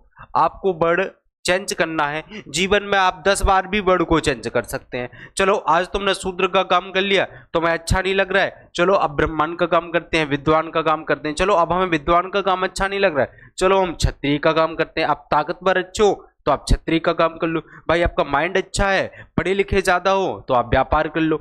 मतलब जो बड़ विभाजन था वो बड़ आप चेंज कर सकते थे। इसका मतलब है सामाजिक गतिशीलता थी इस समय। क्या थी बेटा, सामाजिक गतिशीलता थी, सामाजिक गतिशीलता थी। इसका मतलब क्या है बेटा, अभी समाज को एक्सचेंज कर सकते थे, वर्ड को एक्सचेंज कर सकते थे। मान के चलो शूद्र के घर में एक अच्छा तीक्ष्ण बुद्धि का बालक पैदा होता है, वो इंजीनियर बनना चाहता है तो वो इंजीनियर बन जाएगा। क्यों, क्योंकि आप यहाँ वर्ड चेंज कर सकते हो। लेकिन कालांतर में भाई शूद्र के घर में जन्म लेने बालक शूद्र ही कहलाएगा। वो कितना भी बड़ा वैज्ञानिक क्यों ना हो, वो कभी वैज्ञानिक नहीं बन पाएगा। क्यों, क्योंकि शूद्र को पढ़ने का अधिकार नहीं है। क्यों, ये बड़े व्यवस्था बाद में क्या कर दी जाएगी, अभी तरल है। अभी क्या है, तरल है। तरल का मतलब क्या है, लिक्विड फॉर्म में है। तरल का मतलब क्या होता है, पानी एक्सचेंज हो जाता है, उस साइड के पानी के जो अणु हैं, परतें हैं, वो इस साइड आ जाती हैं, इस साइड की उस साइड। ये तरल फॉर्म में है। लेकिन आने वाले काल में इसको ठोस बना दिया जाएगा, जमा दिया जाएगा बर्फ की तरह, कि बस अब तुम ब्रह्मांड हो, ब्रह्मांड के कुल में पैदा हुआ व्यक्ति ब्रह्मांड कहलाएगा, क्षत्रिय कुल में पैदा हुआ व्यक्ति क्षत्रिय कहलाएगा, वैश्य के घर में पैदा हुआ वो वैश्य कहलाएगा, और शूद्र के घर में जो पैदा हुआ वो शूद्र कहलाएगा। ऐसे में क्या होगा, समाज में विसंगतियां आ जाएंगी। मान के चलो छोटे कुलों में कोई व्यक्ति टैलेंटेड वैज्ञानिक पैदा हो रहा है तो वो वैज्ञानिक नहीं बन पा रहा है ना, तो इसका भुगतान किसको करना पड़ेगा, देश को। देश को क्षति होगी ना। जब ऐसा हुआ तो देश को बहुत बड़ी क्षति हुई। यही कारण है कि विदेशियों ने हमारी इन्हीं कमियों का फायदा उठा के हम पर क्या किया, समय समय पर हम लोगों को कूटा पीटा और यहाँ से संपत्ति क्या ले गए, विदेश ले गए। उसका सीधा सा कारण वर्ण व्यवस्था में छुपा हुआ है, क्योंकि वर्ण व्यवस्था ने प्रतिभा को दबा दिया था। प्रतिभा मतलब आपके टैलेंट की कदर नहीं होती है वर्ण व्यवस्था में। टैलेंट की कदर वर्ण व्यवस्था में कभी नहीं होती है। यहाँ तो बस जन्म की कद्र होती है। आपने जन्म कहाँ लिया, ब्रह्मांड का बेटा, जितना चाहे मूर्ख रहे वो ब्रह्मांड ही कहलाएगा। क्षत्रिय का बेटा जितना चाहे उसे लिखना, उसे युद्ध में लड़ना आता हो या ना आता हो, वो क्या कहलाएगा, क्षत्रिय ही कहलाएगा। क्यों, क्योंकि जन्म मूलक है। और जब तक ये विसंगति समाज में विद्यमान थी या विद्यमान रहेगी, तब तक समाज उन्नति, कोई भी समाज उन्नति नहीं कर सकता है। ठीक है, तो आपको ये तरल फॉर्म में, अब इसका जो उल्लेख है वो सबसे पहले कहां मिलता है, ऋग्वेद के 10वें मंडल के पुरुष सूक्त में मिलता है। किस में मिलता है, 10वें मंडल के पुरुष सूक्त में मिलता है। और इसमें कहा गया, क्या कहा गया, इसमें कहा गया एक आदि पुरुष के अंगों से वर्ण व्यवस्था का जन्म हुआ। क्या हुआ बेटा, वर्ण व्यवस्था का जन्म हुआ।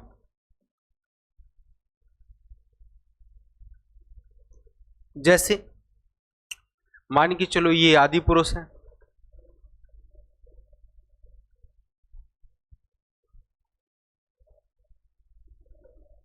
ये क्या है, आदि पुरुष है, ये आदि पुरुष है।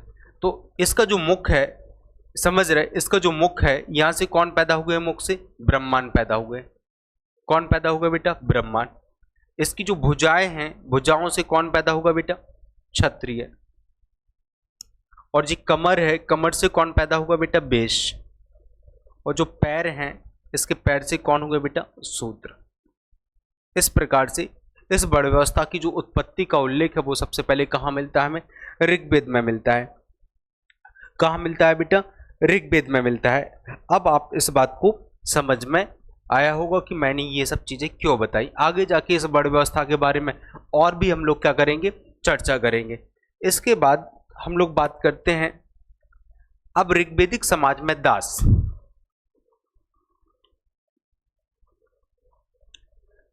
प्रथा। प्रश्न आता है क्या ऋग्वेदिक समाज में दास बनाए जाते थे? दास प्रथा मौजूद थी, बिल्कुल थी, दास बनाए जाते थे। समझ रहे, यहां पर दास प्रथा क्या थी, प्रचलित थी। दासों के रूप में पुरुष भी दास बनाए जाते थे और स्त्रियां भी दास बनाई जाती थी। ठीक है, पुरुष भी बनाए जाते थे, स्त्रियां भी बनाई जाती थी, और दास आर्य भी बनाए जाते थे और अनार्य भी बनाए जाते थे। ऐसा नहीं है कि अनार्य अकेले ही दास बनाए जाए, यहां पर दास अनार्यों को भी बनाया जाता था और आर्यों को भी बनाया जाता था। प्रूफ करते हैं इस बात को, क्या करते हैं हम लोग, प्रूफ करते हैं। कैसे सर? देखो, याद करो कि दशराग युद्ध हुआ था। ऋग्वेद में दशराग युद्ध का वर्णन मिलता है। ऋग्वेद में क्या मिलता है बेटा?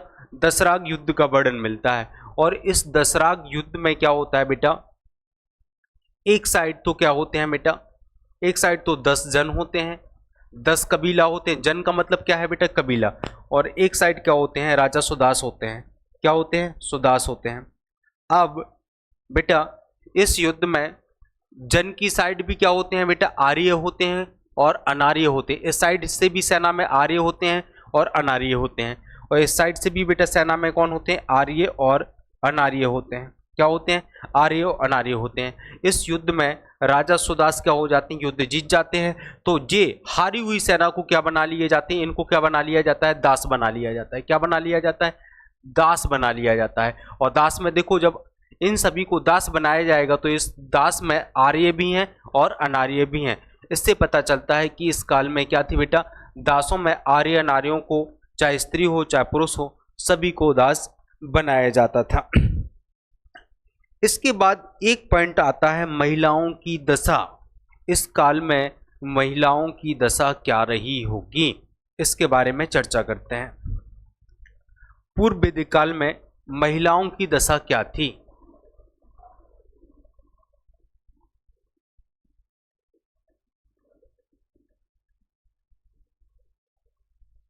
भाई, भारतीय समाज की एक सच्चाई है कि हमेशा महिलाओं को दबाया गया, उनका शोषण किया गया, और आज भी ऐसा देखने को मिलता है कि महिलाओं के साथ कई प्रकार का भेदभाव होता है, चाहे वो लैंगिक भेदभाव हो, चाहे वो फिर स्किल संबंधी हो, किसी भी चीज का हो, महिलाओं के साथ क्या होता है? भेदभाव होता है। देखो, लेकिन इस समय ऐसा कुछ नहीं था। यहाँ पर बाल विवाह नहीं होते थे, यहाँ पर बाल विवाह नहीं होते थे। क्या नहीं होते थे? यहाँ पर बाल विवाह नहीं होते थे। यहाँ पर पर्दा प्रथा नहीं थी। क्या नहीं थी बेटा? पर्दा प्रथा नहीं थी। ना तो बाल विवाह होते थे, ना पर्दा प्रथा थी, और ना ही लैंगिक भेदभाव था। क्या था बेटा? लैंगिक भेदभाव था। यहाँ पर ना ही क्या था बेटा? लैंगिक भेदभाव था। यहाँ पर क्या नहीं था बेटा? लैंगिक भेदभाव नहीं था। यहाँ पर सती प्रथा भी नहीं थी। यहाँ पर क्या नहीं थी बेटा? सती प्रथा भी नहीं थी। और यहाँ पर बेटा क्या नहीं था? बहु विवाह भी नहीं होता था। हालांकि छुटका, एक दो छुटका जो राजा महाराजी हैं उनके तो शौकी होते हैं, वो कर लेते हैं। यहाँ पर क्या नहीं होते हैं? बहु विवाह नहीं होते थे। और यहाँ पर महिलाओं को, जो महिलाएं हैं, उन्हें सार्वजनिक जीवन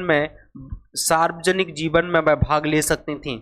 सार्वजनिक जीवन में भाग लेती थीं, जीवन में भाग लेती थीं। कौसर, महिलाओं की स्थिति कितनी अच्छी थी उस समय? Yes no? इसके पीछे का कारण ये था, यदि महिलाओं की स्थिति इतनी अच्छी उस काल में थी तो उसके पीछे का एकमात्र कारण था, वो क्या था बेटा प्यारे बच्चों, कि महिलाओं को शिक्षा का अधिकार प्राप्त था। शिक्षा का अधिकार प्राप्त था। और जब महिलाएं शिक्षा का अधिकार, जिस समाज में महिलाओं को प्राप्त होता है। तो महिलाएं शिक्षित थीं, इसीलिए वो बाल विवाह नहीं करती थीं, पर्दा प्रथा नहीं थी, लैंगिक भेदभाव नहीं था, सती प्रथा जैसी अमानवीय प्रथा नहीं थी कि भाई लड़कियों को भावनात्मक रूप से फंसाओ और उनको क्या करो, उनको सती करवा दो। ये इमोशनल है। देखो बेटा, दो चीजें याद रखना, यदि D=D, ये क्या है बेटा, दिल, और ये क्या है, दिमाग। बेटा दिल को मजबूत करना है तो खूब भावनाएं पैदा करो, दिल को मजबूत करना है तो खूब भावनाएं पैदा करो, इतनी भावनाएं पैदा कर दो कि दिल आपका मजबूत हो जाएगा। लेकिन इससे दिमाग मजबूत नहीं होगा। दिमाग को मजबूत करना है, दिमाग को मजबूत करना है तो तर्क और शिक्षा की जरूरत पड़ेगी। और इससे व्यक्ति क्या बनेगा, इससे जब भावनाएं पैदा होंगी तो दिल क्या होगा, आपका कमजोर होगा, और कमजोर होने से आप क्या बनोगे बेटा, अंधविश्वासी बनते जाओगे। क्या बनते जाओगे बेटा, अंधविश्वासी बनते जाओगे। आप में आत्मविश्वास की कमी हो जाएगी। क्या हो जाएगी, आत्मविश्वास की कमी हो जाएगी। और आप धीरे धीरे क्या हो जाओगे, आप धीरे धीरे तरीके से आप डैमेज हो जाओगे, खत्म हो जाओगे, दिमाग से पूरी तरीके से क्या हो जाओगे, तुम कुंद हो जाओगे, जिसे क्या कहते हैं, कुंद होना। आपके पास कुछ दिमाग नहीं रहेगा। लेकिन जब आप दिमाग को तेज करोगे तो आप भावनाओं को साइड में रखना होगा। जो व्यक्ति भावनाओं से चलता है वो व्यक्ति जीवन में भी कभी भी सफल नहीं हो सकता है। यदि कोई व्यक्ति तर्क और शिक्षा को अधिकार बनाता है तो इससे आप समझदार बनोगे। आप क्या बनोगे, समझदार बनोगे, विवेक बढ़ेगा आपके अंदर, आत्मविश्वास कूट कूट कर भरेगा, आत्मविश्वास आपके अंदर कूट कूट कर आएगा, और आप एक अच्छे राष्ट्र का विकास करोगे, एक अच्छे राष्ट्र का विकास करोगे। और जो तुम विश्व गुरु का नारा दे रहे हो ना, वो विश्व गुरु जरूर फिर बन जाओगे। ऐसे खोली मतलब पोली खोखली भावनाओं से तुम विश्व गुरु नहीं बन सकते हो। और काय का विश्व गुरु, आपको यदि आप सबसे पहले आप ये तो तर्क ये डेवलप तो करो अपने अंदर, इसके बाद आप कुछ समाज के लिए, कुछ अपने लिए, कुछ देश के लिए तब कुछ कर सकते हो। तो आपको ये महिलाओं के पास था ये पहले, और महिलाओं के पास ये सब शिक्षा का अधिकार था। देखो शिक्षित तो आज पूरा भारत शिक्षित है, लेकिन ये भारत शिक्षित तो है, लेकिन रिपोर्ट देखो अभी भारत के कई 35% युवाओं को तो ईमेल भेजना नहीं आता है, कैसे भेजा जाता है। उनको स्किल्स का ज्ञान नहीं है पूरी तरीके से। क्यों? क्योंकि उनके अंदर भावनाएं हैं कूट कूट कर, उनका दिल दुख जाएगा, तुम कुछ कह दो उनका दिल दुख जाएगा, भावनाएं आहत हो जाएंगी, ये हो जाएगा वो हो जाएगा, लेकिन समझदारी विकसित नहीं करना चाहते। यही कारण है कि देश पिछड़ा हुआ है। अब यहाँ से नहीं सोचना है, यहाँ से सोचना है। हर चीज यहाँ से मत लो, यहाँ से लोगे तो दिल कमजोर होगा, हृदय कमजोर होगा और हार्ट अटैक आएगा और मर जाओगे। लेकिन यहाँ से सोचोगे तो दिमाग मजबूत होगा, और मजबूत होगा तो एक से एक इनोवेशन करोगे और देश को आगे भी ले जाओगे। ठीक है, ये इससे सीखो, ये महिलाओं के अधिकारों से सीख लीजिए। इसको क्या हुआ,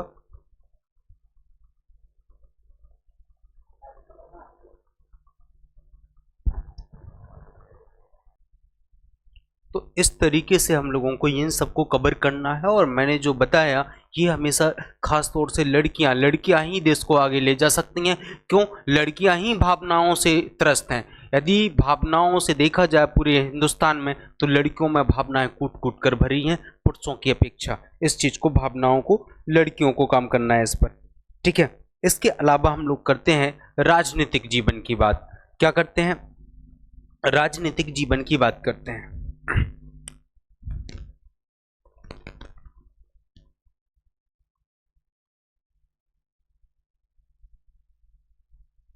राजनीतिक जीवन की बात करते हैं। जैसे हम राजनीतिक जीवन की बात करते हैं तो राजनीतिक जीवन में इनका जो समाज था वो क्या था बेटा? समाज के बारे में थोड़ा समझ लेते हैं। इनका जो समाज था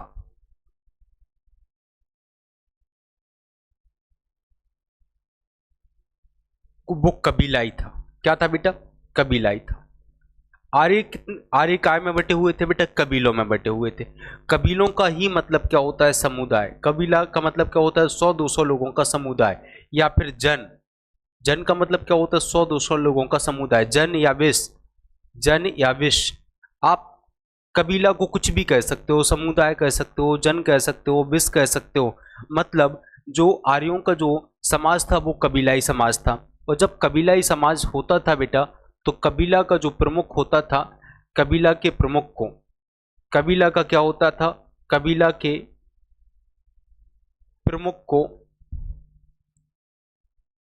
राजन कहते थे। क्या कहते थे, क्या करते थे, सरदार या राजन कहते थे। क्या कहते थे बेटा, राजन कहते थे। और ऋग्वेद में इसी राजन को कहा गया जनस गोपा, जनस गोप। क्या कहा गया, जनस गोप, यानी जन पर क्या करने वाला, शासन करने वाला। जन, जन मतलब क्या होता है, लोगों के समूह पर। अभी जो राजा है वो जनों पर क्या कर रहा है, शासन कर रहा है, जमीन पर शासन नहीं कर रहा है, क्योंकि अभी जमीन की अवधारणा नहीं आई, अभी वो एक जगह रह ही नहीं रहे हैं, तो जमीन का तो कॉन्सेप्ट ही उनके मन में नहीं आया। अभी तो जमीन खरीदने जैसे, जमीन की वैल्यू नहीं है इस समय।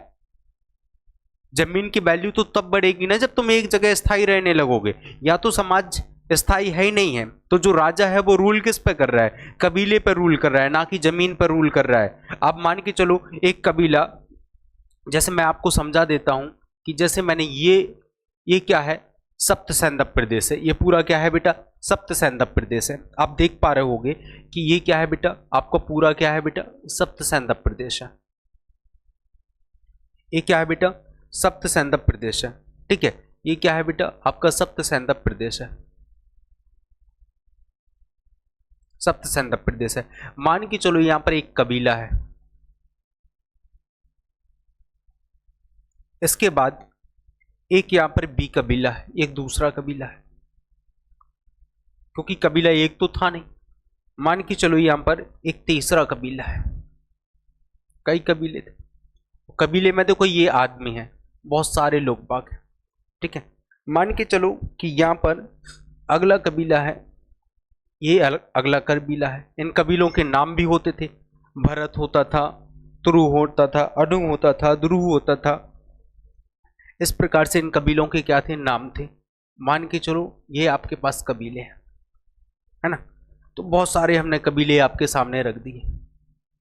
अब ये कबीले जो थे बेटा, एक जो कबीले थे, कबीले क्या करते थे, इस समय का जो प्राथमिक पेशा था, मेरी बात को समझना, यहां पर प्राथमिक पेशा बेटा जो था आपका, वो क्या था बेटा, पशुपालन। क्या था, पशुपालन। और पशुपालन के लिए घास की और पानी की आवश्यकता होती है, और घास और पानी की आवश्यकता को पूरा करने के लिए ये लोग अस्थायी जीवन जीते थे। क्यों, क्योंकि एक जगह तुम रहोगे, मान के चलो आज तुम यहीं हो, यहाँ का चारा पानी खत्म हो गया, तो भाई तुम कहाँ आ गए, यहाँ पर आ गए। फिर ये कबीला कहीं और पहुंच गया, ये कबीला यहाँ आ गया, ये कबीला यहाँ पर आ गया, ये कबीला यहाँ पहुंच गया, फिर ये कबीला यहाँ पहुंच गया, फिर ये कबीला ये आ गया। तो इनमें क्या हो रहा है, ये निरंतर अपना क्षेत्र बदल रहे हैं। कबीले एक तो थे नहीं, एक कबीले क्या हो रहे हैं, निरंतर बदल रहे हैं। अब ऐसे में जब कबीले बदलोगे तो जमीन की क्या कोई वैल्यू होगी, जमीन की क्या वैल्यू होगी इस समय, जमीन का महत्व होगा, नहीं होगा। क्यों, क्योंकि जमीन मूड पे रख के तो भाग नहीं जाओगे। जानवर तो ऐसे हैं कि चला के ले जाओगे, लेकिन जमीन को खोद के मूड पे भर के लेके तो जाओगे नहीं, और कितनी खोदोगे, नहीं खोद पाओगे ना, है ना। तो फिर क्या करोगे आप, जो राजा होता था, वो जो राजा होता था, जैसे इस ग्रुप का जो राजा है, जो सरदार है, इस ग्रुप का सरदार कुछ अलग होता था, इस ग्रुप का सरदार कुछ और होता था, इस ग्रुप का सरदार कुछ और होता था, इस ग्रुप का सरदार कोई और होता था, इस ग्रुप का सरदार कुछ और होता था। ये जो जन है, अब बेटा इनकी प्रमुख, अब जो जन है इसका एक सरदार होता था, प्रत्येक कबीले का क्या होता था, सरदार होता था। यही सरदार है जनस गोपा कहलाता था या फिर राजन कहलाता था। इसका उद्देश्य क्या होता था, इसका काम क्या होता था, इसका मुख्य कार्य क्या होता था, इसका जो कार्य होता था वो कबीला प्लस पशुओं की सुरक्षा करना होता था। कबीला प्लस पशुओं की क्या करना होता था, सुरक्षा। मतलब पशुओं को कोई चुरा ना ले जाए, क्या नहीं ले जाए बेटा, पशुओं को कोई चुरा ना ले जाए। और इन कबीलों में क्या होती थी, आपस में भी ये कबीले लड़ा करते थे। ऐसा नहीं कि कबीलों में लड़ाई नहीं होती थी, आज भी लड़ाइयाँ होती हैं कबीलों में। तो मान के चलो इस कबीले की लड़ाई हो गई, ए कबीले की लड़ाई बी कबीले से हो गई, तो इसका जो राजा है वो इस कबीले का नेतृत्व करेगा, और इसका जो राजा है वो इस कबीले का नेतृत्व करेगा। और जो भी कबीला हार जाएगा वो कबीला इस कबीले के अधीन किसका काम करेगा, दास बन जाएगा। क्या बन जाएगा, पूरी तरीके से दास का काम करेगा, नौकर का काम करेगा। ठीक है, तो अभी जमीन की वैल्यू नहीं है, किसकी वैल्यू है? पशुओं की वैल्यू है। किसकी है? पशुओं की। चारे की और पानी की वैल्यू है। अब एक बात और समझना कि जो मैं आपको एक बात और बता देता हूं कि जो कबीले का प्रमुख होता था वो राजा होता था। इसके हमने कार्य बता दिए। अब इसके कार्य बता दिए। अब हमने कहा कि इनमें युद्ध होता था। क्या होता था प्यारे बच्चों? युद्ध होता था। तो बेटा युद्ध का कारण क्या होगा? भाई इनके पास तो जमीन नहीं थी, तो जमीन तो युद्ध का कारण होगा नहीं। तो बेटा जिस चीज की तुम्हें सबसे ज्यादा आवश्यकता होती है उसी चीज से युद्ध होता है। अभी इनके लिए सबसे ज्यादा नीड किस चीज की थी? घास को लेकर और पानी को लेकर। तो जो युद्ध होते थे वो घास को लेकर होते थे कि भाई हो सकता है, मान के चलो बी समुदाय अपना घास काट रहा है यहाँ से और ये वाला आया और घास उठा के भग जाए, तो इनके बीच क्या होगी बेटी? लड़ाई होगी।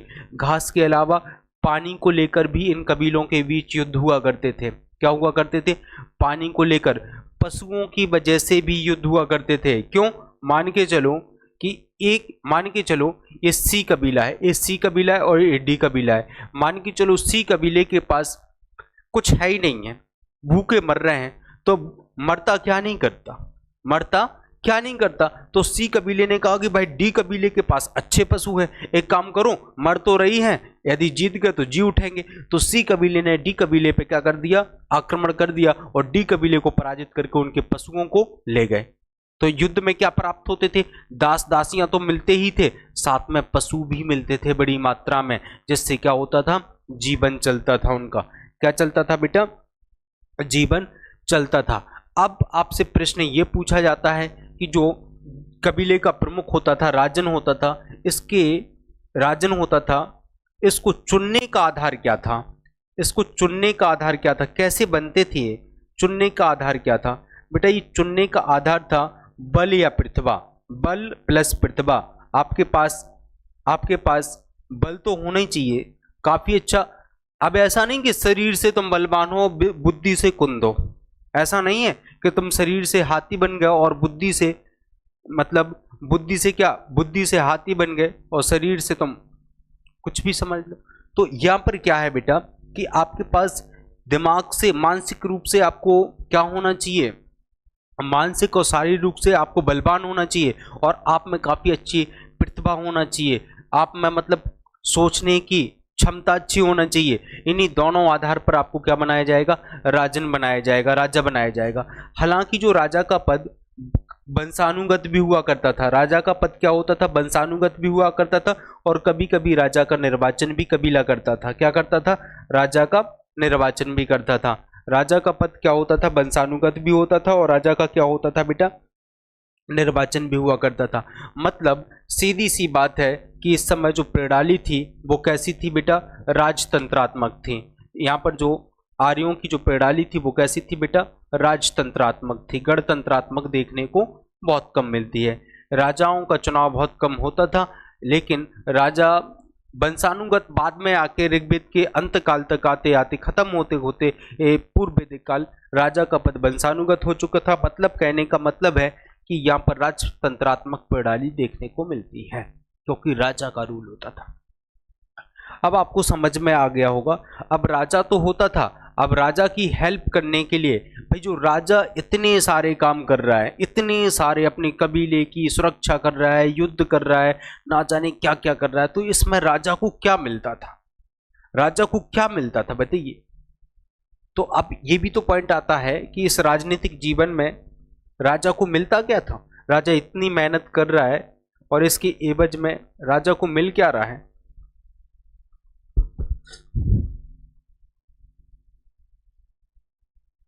इस राजनीतिक जीवन में भाई राजा इतने सारे काम कर रहा है, तो इसको फल क्या मिलता था? इसको भाई राजा अपना खर्च कैसे चलाता था? तो इसकी एवज में बलि नामक कर मिलता था। बलि क्या था? एक स्वैच्छिक कर था। भाई राजा को लोग बाग क्या करते थे? स्वैच्छिक कर दे के आते थे, स्वैच्छिक कर देते थे कि भाई राजा हमारी इतनी हेल्प कर रहा है, तो अब इस बलि स्वैच्छिक कर में क्या दे देते थे? अनाज क्या दे देते? सब्जियां भी दे देते, अनाज भी दे देते जिसके पास जो था। इसके बाद इसके बाद भोजन भी दे देते थे, इसके बाद इस प्रकार के गायें भी दे देते थे। तो राजा के पास क्या होता था, मतलब बलि के रूप में जिसकी जितनी स्वेच्छा उतना राजा को दे दो। अब राजा था बेटा, तो राजा की नौकरशाही भी होगी। नौकरशाही मतलब राजा के कुछ अधिकारी भी होंगे, ऐसा तो है नहीं कि राजा अकेला होगा, समझ रहे। तो जो नौकरशाही था वो रक्त संबंधों के आधार पर था, रक्त संबंध की मतलब रक्त संबंध पर आधारित था कि नौकरशाही में परिवार के, राजा के परिवार के लोग ही भाग लेते थे। जैसे लड़का है राजा का तो वो को सेनापति बन जाए, दूसरा लड़का है तो वो कुछ और काम देखने लगे, है ना। तो रक्त संबंधों पर आधारित थी नौकरशाही। इसके बाद पुरोहित होता था इनकी नौकरशाही में। क्या होता था, पुरोहित होता था, जो राजा को क्या करता था, युद्ध में गाइडेंस करता था, युद्ध में क्या करता था, गाइड करता था। पुरोहित क्या होता था, अच्छी अच्छी कविताएं यानी सूक्त, सूक्त का मतलब क्या है, कविता। ऋग्वेद में 1028 सूक्त है, सूक्तों को पढ़ता था, गाइडेंस करता था युद्ध क्षेत्र में पुरोहित राजा को, समझ रहे। तो पुरोहित का बहुत बड़ा रोल होता था मतलब राजा के जीवन में। इसके अलावा क्या होता था, स्पस नामक एक गुप्तचर होता था। क्या होता था बेटा, गुप्तचर, जो कुछ गुप्त जानकारियों को कलेक्ट करके राजा तक पहुंचाता था, संदेश वाहक का काम करता था। मतलब उस समय राजा का एक निजी गुप्तचर होता था और वो राजा को उस समय की गुप्त सूचनाओं को प्रदान करता था कि क्या क्या कबीले में घट रहा है और अन्य कबीले आपके कबीले के बारे में क्या सोच रहे हैं, महाराज आपको अन्य कबीलों से कैसे निपटना है, कोई कबीला आप पर युद्ध ना ठोक दे, इसकी जानकारी ये सब गुप्तचर जुटाता रहता होगा। इसके बाद हमें क्या देखना है, राजनीतिक संरचना। जो राजा की राजनीतिक संरचना, ये पूरी नौकरशाही है राजा की, ये किस आधार पर वर्क कर रही थी, किस आधार पर वर्क कर रही थी, तो हम देख लेते हैं आगे। अभी राजनीतिक जीवन खत्म नहीं हुआ है, तो राजनीतिक संरचना, राजनीतिक संरचना जो स्ट्रक्चर है वो किस तरीके से वर्क कर रहा था वो देख लीजिए। तो राजनीतिक संरचना में सबसे पहले क्या होता था बेटा, राजनीतिक संरचना में राजनीतिक संरचना में एक सभा हुआ करती थी। क्या हुआ करती थी, सभा हुआ करती थी, एक समिति हुआ करती थी, एक विदत हुआ करती थी, एक गढ़ हुआ करती थी। ये 4 संस्थाएं हुआ करती थी। ये ऋग्वेद में इन 4 संस्थाओं का उल्लेख मिलता है। ऋग्वेद में क्या मिलता है, 4 संस्थाओं का उल्लेख मिलता है। सभा का उल्लेख 8 बार मिलता है और इसे राज्यसभा, आज की राज्यसभा से इसकी कंपेयर की जाती है। आज इस सभा की राज्यसभा से कंपेयर की जाती है।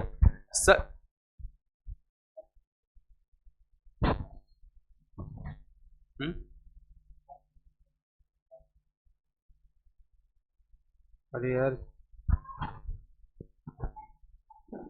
बस ठीक 2 मिनट। क्या है, क्लास पूरी नहीं हुई है अभी, मुझे क्लास पूरा जीवन खत्म तो करना पड़ेगा। आ गई लाइट, चलो कोई दिक्कत, आज पढ़ा स्टार्ट कर।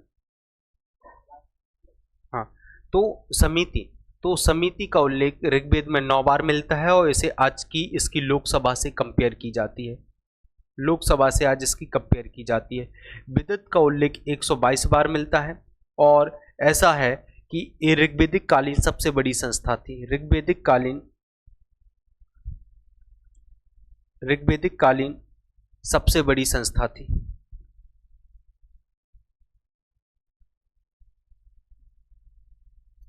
इसके अलावा गढ़, ये बुजुर्गों की संस्था थी, बुजुर्गों की संस्था थी। इसमें बड़े बूढ़े होते थे और वो फैसला लेते थे। तो ये 4 संस्थाएं होती थीं। ये 4 संस्थाएं मिलकर राजनीतिक जीवन को प्रभावित करती थीं, जिसमें समिति का जो योगदान होता था राजा के निर्वाचन में, राजन के निर्वाचन में इसका सबसे बड़ा हाथ होता था, निर्वाचन में इसका सबसे बड़ा हाथ होता था। और विदत सैनिक संबंधी कार्य देखती थी।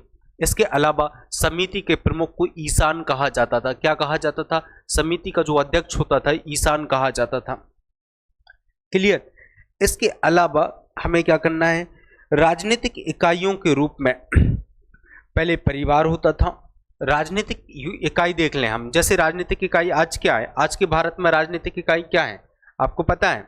आज के भारत में राजनीतिक इकाई क्या है? राजनीतिक इकाई, राजनीतिक इकाई में जैसे आज क्या है, जिला, पहले ग्राम है, फिर जिला है, फिर मंडल है, फिर प्रदेश है, फिर देश है। तो सबसे छोटी इकाई क्या है? ग्राम। और सबसे बड़ी इकाई क्या है? देश, यानी हमारा देश। तो सबसे छोटी इकाई होती थी परिवार। क्या होती थी? परिवार। परिवार के बाद क्या बनता था बेटा? कुल। परिवार के बाद क्या आता था बेटा? कुल। और कुल के बाद क्या आता था बेटा? कबीला। या फिर आप डायरेक्ट ले लो, परिवार के बाद क्या आता था? कबीला आता था। परिवार के बाद क्या आता था बेटा आपका? जो राजनीतिक इकाई थी परिवार था, परिवार के बाद विश्व आता था, और विश्व के बाद क्या आता था? जन। परिवार के बाद विश्व आता था, और विश्व के बाद क्या आता था? जन। क्या आता था? मतलब जन थोड़ा विश्व से बड़ा होता था, और परिवार से बड़ा क्या होता था? विश्व बड़ा होता था। इस प्रकार से ये राजनीतिक यूनिट थी हमारी। ठीक है। इसके अलावा यहाँ पर दंड व्यवस्था किस प्रकार की प्रचलित थी? मान के चलो राजा किसी को दंड देना चाहता है तो किस प्रकार का दंड मिलता था बेटा? इस एवज में मृत्यु दंड दिया जाता था। यानी दंड क्या था? काफी कठोर था। दंड क्या दिया जाता था बेटा? मृत्यु दंड। इसके बाद अब आज का अंतिम बिंदु पर धार्मिक जीवन पर चर्चा कर लेते हैं। इसके बाद हमारा पूर्व वैदिक काल जो है पूरी तरीके से समाप्त होता है, और उत्तर वैदिक काल पर वर्ग अगले लेक्चर में हम लोग करेंगे।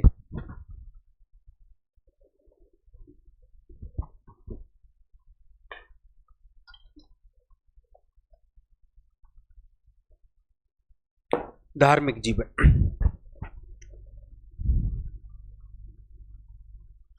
धार्मिक जीवन।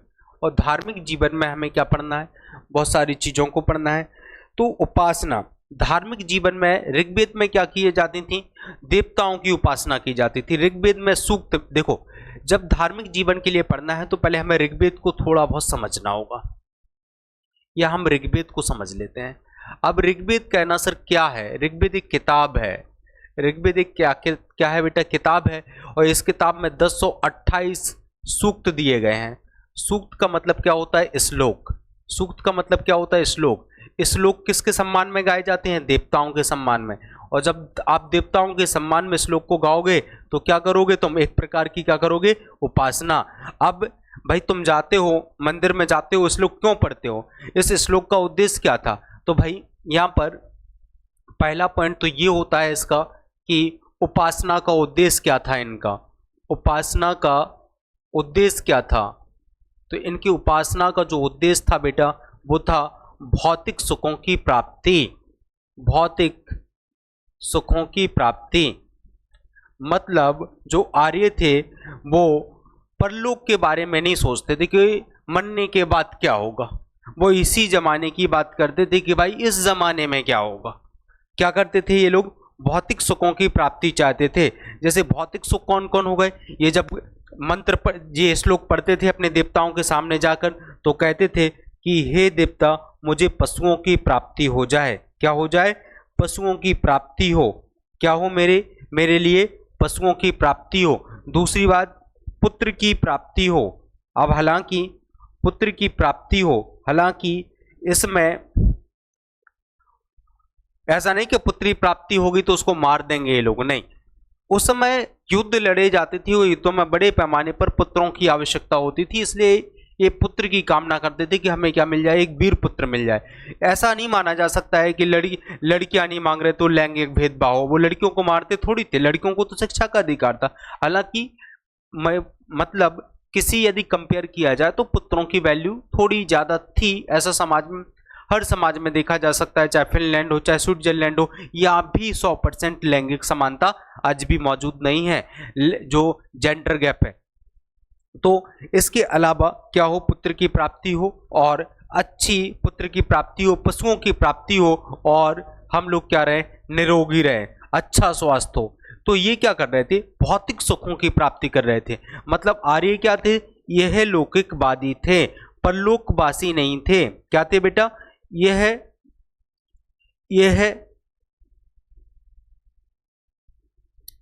यह लौकिक जीवन व्यतीत करते थे, यह लौकिक वादी थे। मतलब जो करना है इसी जीवन में करना है, आगे जीवन है भी कि नहीं है ये इस पर ट्रस्ट नहीं रखते थे, जैसा आज के लोग रखते हैं कि पता नहीं आज जो कर रहे हैं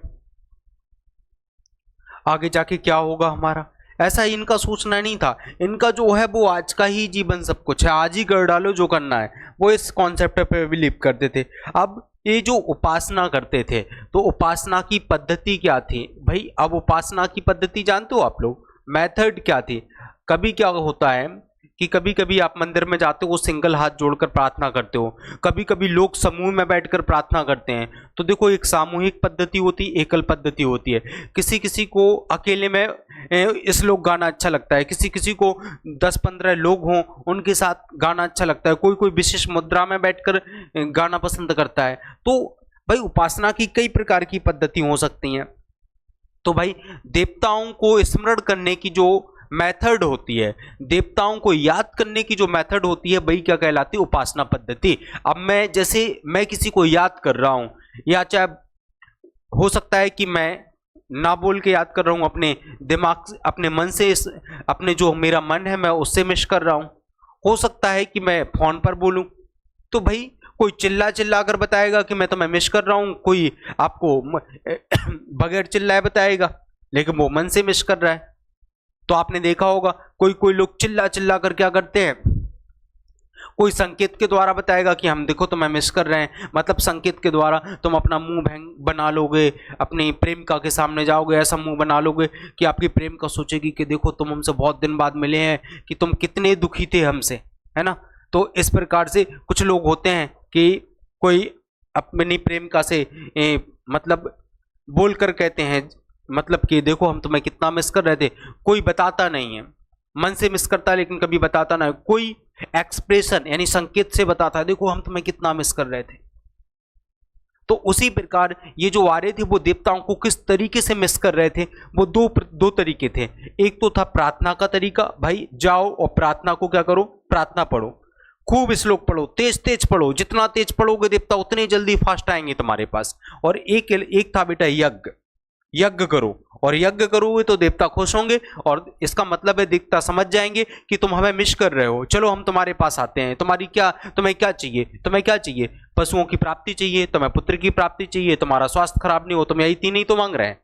इन पद्धतियों के द्वारा तुम मांग क्या रहे हो, ये भौतिक सुखों की प्राप्ति मांग रहे हो। तो बेटा जो प्रार्थना है, तो जो प्रार्थना पढ़ो, प्रार्थना में तुम खूब सारे सूक्त पढ़ो, देवता आएंगे, आपकी बात सुनेंगे, आपका निराकरण करेंगे। यज्ञ जो होता था वो कर्म कांड रहित होता था, यहाँ पर यज्ञ में कुछ ऐसी चीज नहीं डाली जाती थी जिससे, जैसे पशु बलि हुई इत्यादि, है ना।